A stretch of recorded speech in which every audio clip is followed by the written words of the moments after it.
Good morning, everybody. It's Tuesday morning, and we're doing devotions this week on the topic of who is God. Now, I gave it that equally exciting title that, last week was the doctrine of man. This week's the doctrine of God.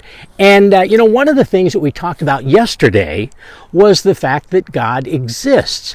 Now, today, I want us to think about the fact that, in simple terms, God does stuff, okay?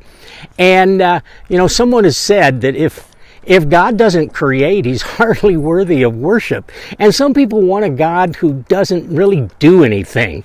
And, right now I'm out here at this play equipment that my son-in-law built. And he worked hard at it all. But he does stuff. And, it got me to thinking about the fact that what do people believe about God and him doing stuff? Well, I think there are four basic ideas that people believe about this idea of God doing stuff. The first idea that people have is that God is just energy. Energy does stuff.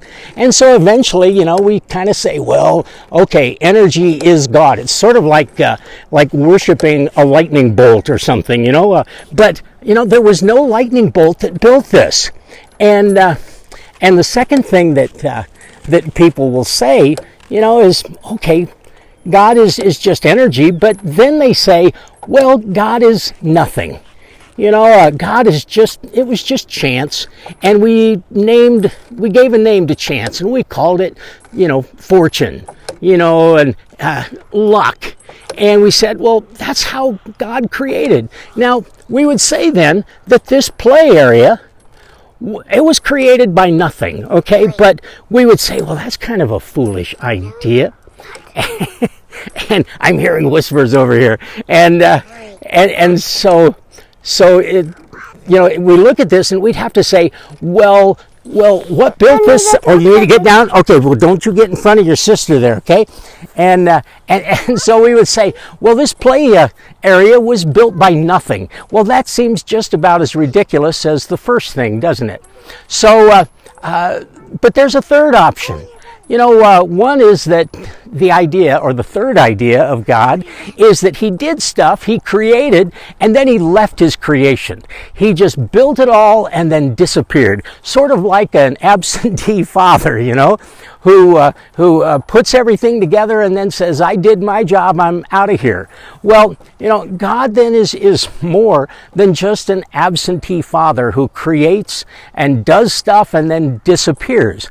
Now, the last concept of God, I think, is the best concept of God, because we have a God who creates, who does stuff in the beginning, but he continues to interact with his creation, and God continues to do stuff. Now, that really would mean that maybe this was built by a father who created it, and a father who still loves these two little girls who are swinging back and forth in these swings and taking my attention away from doing this devotion. But there was a father that built this because he loves those two little girls. Well, that's the Christian, the Judeo-Christian of who God is. And I hope as you think about God, you'll recognize that the greatness of God is expressed in the fact that he does stuff, but he does it because he loves us, okay? I better go because I've got some people getting antsy here, but you have a great day, and make it a good Tuesday, and throw in the whole week while you're at it, okay? God loves you. Bye-bye.